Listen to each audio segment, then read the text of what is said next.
श्री स्वामी समर्थ. श्री गुरुदेव दत्त. नमस्कार स्वामी भक्त हो. बाळप्पा महाराज हे मूळ कर्नाटकातील विजापूर जिल्ह्यातील ते ब्राह्मण कुळातील असूनही सावकारी व्यवसायात होते. ते सोनारी व्यवसायही करीत. वयाच्या 30व्या वर्षी त्यांना संसारात विरक्ती आली आणि ते सद्गुरूच्या शोधात ते श्री क्षेत्र गाणगापुरी रवाना झाले. तसे तर ते गावात एक धनाढ्य म्हणून नावारूपाला आलेले होते. थोरल्या मुलीचा विवाह व मुलाची मुंज आटपून घरदाराचा त्याग करून सद्गुरू शोधार्थ ते बाहेर पडले. मुरगुडहून गाणगापूरला गेले. अनुष्ठान केले. एका ब्राह्मणाने बाळप्पांना स्वप्नात येऊन सांगितले, तुम्ही अक्कलकोटी जाऊन स्वामी समर्थांची सेवा करावी. अक्कलकोटला पोचल्यावर त्यांनी एक पैशाची खडीसाखर घेतली. स्वप्नात पाहिलेल्या मूर्तीप्रमाणे स्वामींची मूर्ती पाहून त्यांचा आनंद गगनात मावेनासा झाला. श्रींनाही खूप आनंद झाला. त्यांनी त्या झाडास मिठी मारली अशी कृती करून दाखवली व बाळप्पावरील प्रेम व्यक्त केले. मार्गात जात असता चिदंबर क्षेत्री ते श्री शिवस्वरूपी चिदंबर दीक्षितांना भेटले. चिदंबर दीक्षितांनी केलेल्या एका यज्ञात श्री स्वामी समर्थांनी तूप वाढण्याची सेवा घेतलेली होती. मुरगुड मुक्कामी 3 दिवस राहिल्यानंतर श्री बाळप्पा गाणगापूरकडे रवाना झाले. तेथे त्यांनी मठ संगमस्थानी श्री गुरूंची सेवा केली. श्री बाळप्पा दुपारी माधुकरी मागून संपूर्ण दिवसभर श्री सेवेत घालवीत. एक दिवशी त्यांना दृष्टांत झाला. सध्या अक्कलकोटी आहे तेथे त्यांना दृष्टांत झाला व आज्ञात झाली, ताबडतोब अक्कलकोटी निघून ये. ते ताबडतोब निघाले. श्रींच्या पादुकांचा निरोप घेतला. निघाल्यापासून अनेक शुभ शकून आले. बाळप्पा महाराज जेव्हा अक्कलकोटी पोहोचले त्यांची खात्री झाली. दिगंबर अवस्थेतील जे सत्पुरुष त्यांना स्वप्नदृष्टात देत होते तेच श्री स्वामी. जीवाशिवाची भेट झाली. बाळप्पांनी स्वामीच्या चरणी धाव घेतली व चरण घट्ट पकडले. गुरु शिष्यांची भेट हा अनमोल क्षण होता. बाळप्पा अक्कलकोटी स्थिरावले. त्यांनी आपले तन मन आत्मा स्वामीचरणी समर्पण केले. श्री स्वामी राजवाड्यात 8 दिवस राहण्यास होते. बाळप्पांचे दर्शन होईना. मंदिरातच त्यांची तपश्चर्या व जपसेवा सुरू होती. पुन्हा दर्शनाची संधीही मिळाली, पण महाराजांनी त्यांना प्रसाद दिला नाही. बाळप्पा दुःखी झाले. ते सोडून सर्वांना स्वामींनी प्रसाद दिला. नंतर त्यांना समजले स्वामींना जे जावेत असे वाटत त्यांना ते प्रसाद देऊन बोलवीत असत. हे समजल्यावर त्यांना अधिक आनंद झाला व त्यांनी सेवेची व्याप्ती व एकनिष्ठा वाढवली. त्यांना आनंद वाटे की दत्तावतारी स्वामींची सेवा करण्याची संधी मिळत आहे. एकदा फुले तोडताना काटा बोटाला टोचला. हाताला जखम झाली. त्यात पाणी झाले व हात सुजला. स्वामींच्या सेवेत अंतर पडत असल्याने त्यांनी स्वामींना दुखण्याबाबत विनंती केली. स्वामींनी गोमूत्र लावण्यास सांगितले. त्यांनी ताबडतोब फरक पडला. वेदना कमी झाल्या. बाळप्पा स्वामी सेवेत रुजू झाले. एकदा बाळप्पांना खूप ताप भरला, पण स्वामींच्या कृपादृष्टीने ताबडतोब उतरला व स्वामी सेवेत खंड पडला नाही. बाळप्पांना नित्य बोधमृत मिळत असे. महाराज सेवेकऱ्यांना अत्यंत प्रेमाने वागवीत. सेवेकरी उंचावर बसल्यास खाली बैस म्हणून सांगत. एकदा स्वामी बाळप्पास म्हणाले, का रे, तुला गावात जावायचे आहे का? समुद्र भरला आहे, त्यातून घेवेल तितके घ्यावे. आळशी माणसांचे तोंडही पाहू नये. बाळप्पा श्रीमंत आणि खानदानी घराण्यातील असल्याने पाणी आणणे, स्वयंपाक करणे ही कामे करण्याची प्रथम लाज वाटे. तेव्हा स्वामी म्हणाले, निर्लज्जो, गुरु सानिध्यो, गुरूंची सेवा करताना लाज बाळगू नये. निस्सीम भक्ती कशी असावी हे दाखवण्यासाठी श्रींनी बाळप्पास एक पोथी दिली. त्यामध्ये हंसध्वज राजाने श्रीकृष्ण भक्तिस्तव आपल्या श्रीपुत्रांकडून शीर कसे कापून घेतले हा चरित्राचा भाग होता. एकदा स्वामी बाळप्पास म्हणाले, जे असेल ते द्या, वा चालते व्हा. ही आज्ञा शिर सावंद्य मानून बाळप्पाने भीक भाली, कांबळी, पळशी, तांब्या पंचपात्रे वगैरे वस्तू स्वामीचरणी अर्पण केल्या व साष्टांग नमस्कार घातला. सुंदराबाई म्हणतात, त्यांना कांबळी असू द्यात. तेव्हा स्वामी म्हणाले, त्या शालजोळी मिळेल. कोठेही ममत्व न ठेवता सर्व संग परित्याग कर, हे स्वामींनी याद्वारे सूचित केले. बाळप्पाची त्यांच्या निष्ठेमुळे आध्यात्मिक प्रगती झाली. एकदा बाळप्पा स्वामींना प्रसन्न चित्ताने नमस्कार करीत असताना स्वामींनी आपल्या तुळशीची प्रासादिक माळ त्यांच्या गळ्यात घातली व यात्रा झाली का रे असा त्रिवार उच्चार केला व माळद्वारे स्वामींनी आपल्या ताप सामर्थ्याचा वारसा बाळप्पांना दिला. स्वामींचा निर्वाण काळ जवळ आला असता स्वामींनी आपल्या हातातील श्री स्वामी समर्थ अक्षरे कोरलेली अंगठी बाळप्पाच्या बोटात घातली. जणू माझा शिक्का तू चालव असा आशीर्वादच दिला. स्वामींनी आपल्या कंठातील रुद्राक्ष, छाटी, हातात निशाण दिले. प्रसाद पादुका दिल्या व मस्तकावर वरदहस्त ठेवला. शेवटी स्वामी म्हणाले, औदुंबर छायेत बैस. श्रींचे अवतार कार्य बाळप्पाकडे आले. मठही बांधून झाला.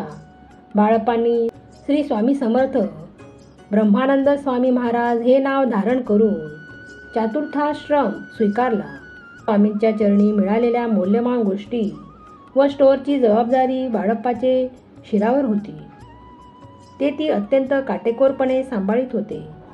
स्वामींना हवे त्या गोष्टी ताबडतोब पुरवण्याचे काम ते अत्यंत तत्परतेने व प्रामाणिकपणे करीत. सुंदराबाईच्या दृष्टीने बाळप्पांना मिळालेली जबाबदारी त्यांचा मत्सर वाढला. पण बाळप्पा स्वामींचे एकनिष्ठ सेवक, ते कशाला इतरांची चिंता करणार. स्वामींनी आपल्या सहवासात आपल्या त्या एकनिष्ठ भक्ताला गुरु म्हणजे सर्वव्यापी परमेश्वराचे एक स्वरूप असल्याचे पटवून दिले. त्यांनी बाळप्पाच्या कठीण परीक्षा घेतल्या. एके दिवशी बाळप्पा स्नान करून आल्यावर त्यांनी एका शूद्राकडून पाणी आणण्यास सांगितले. बाळप्पा नाखुश होते, पण स्वामींना या एकनिष्ठ भक्ताकडून हे पटवून द्यायचे होते की परमेश्वराला सर्व समानच आहेत, भेदभाव काहीही नाही. बाळप्पांना असे जाणवले की त्यांच्या साधनेत एकाग्रता येत नाही. त्यांनी ही गोष्ट स्वामींना सांगितली. स्वामींनी पाठीवर हात फिरवला आणि काय आश्चर्य, बाळप्पा ब्रह्मानंदी निमग्न झाले. ही भावसमाधी बरेच तास चालली. स्वामींनी त्यांना तुळशीची माळ देऊन त्यांनी जप करण्यास सांगितले. त्यानंतर बाळप्पाची उत्तरोत्तर आध्यात्मिक प्रगती होऊ लागली.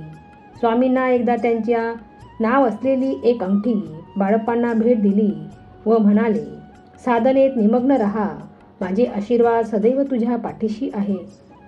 या आश्वासनाने बाळप्पा भारावले.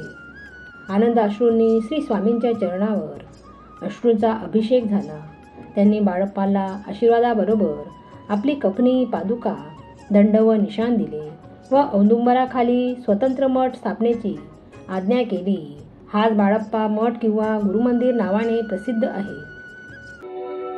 ओम अनंत कोटी ब्रह्मांड नायक नमः.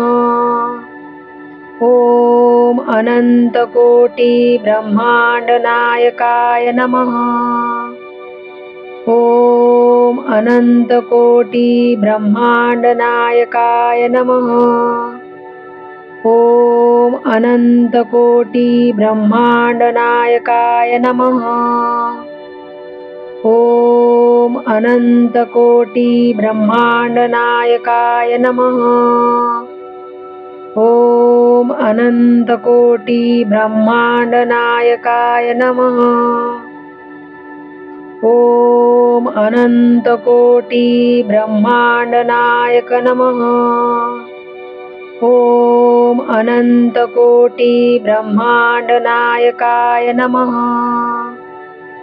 ओम अनंत कोटी ब्रह्मांड नायकाय नमः. ओम अनंत कोटी ब्रह्मांड नायकाय नमः.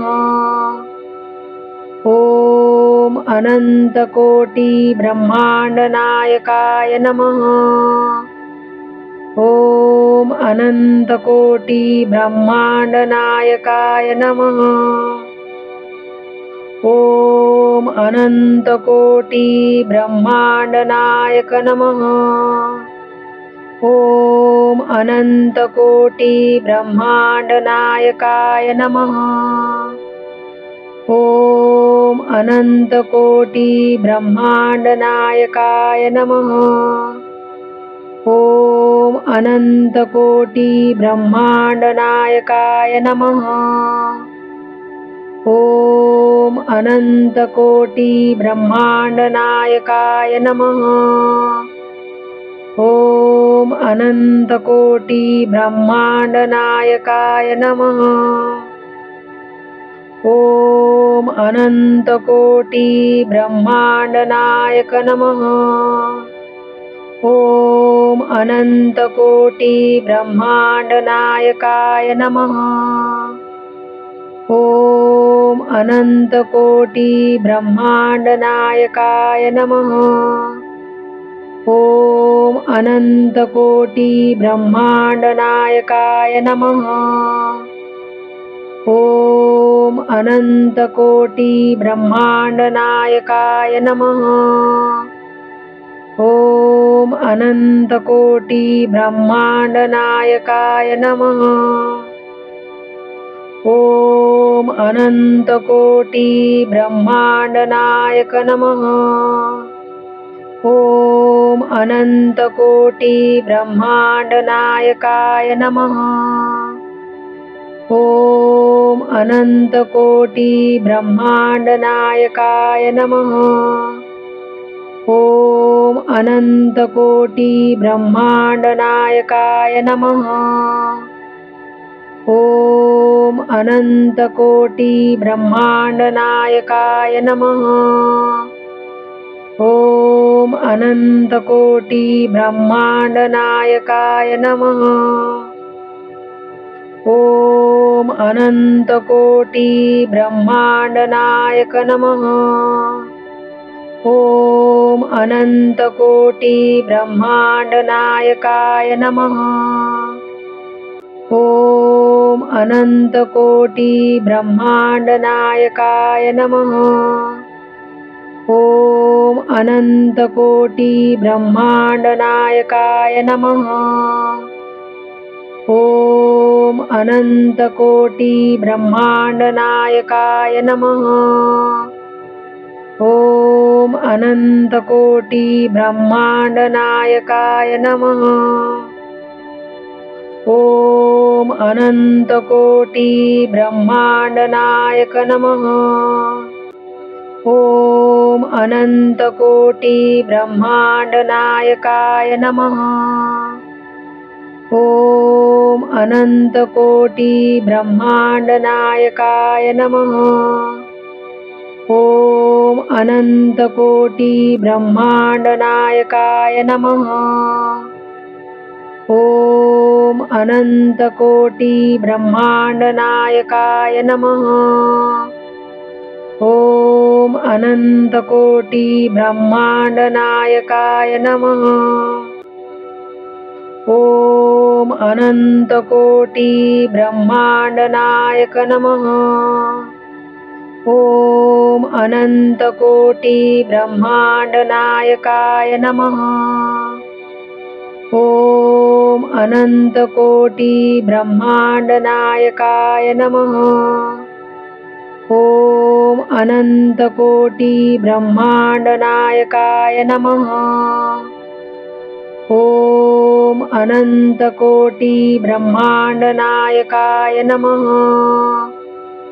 ॐ अनन्तकोटि ब्रह्माण्डनायकाय नमः।